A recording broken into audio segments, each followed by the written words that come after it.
So many of our meditations have the guidance to first breathe deeply to help settle the mind, and then to let the breath return to its natural rhythm, letting go of any control of the breath.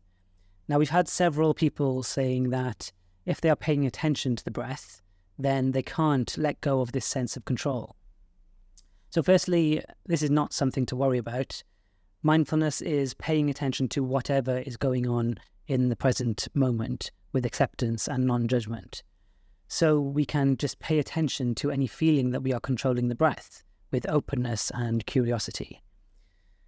Now, we do know that our breath can continue without our conscious control of it.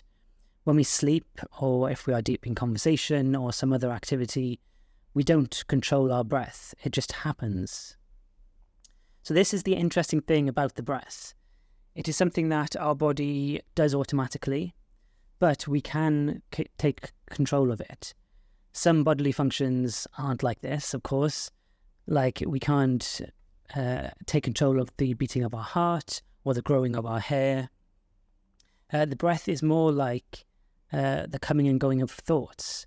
We seem to be able to consciously direct our thoughts in a certain direction, but we can also sit and pay attention to our thoughts as they arise, apparently completely spontaneously. So that is what makes the breath an interesting object for meditation. But it seems that some of us cannot watch our breath without having the sensation that we are controlling it.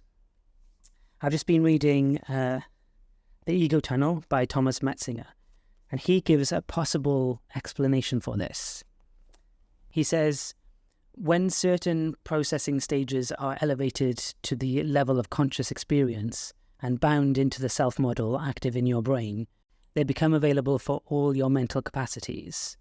Now, you experience them as your own thoughts, decisions, or urges to act, as properties that belong to you, the person as a whole.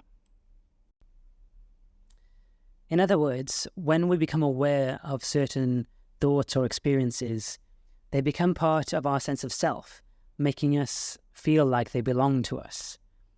So maybe that's exactly what happens to some of us when we pay attention to our breath.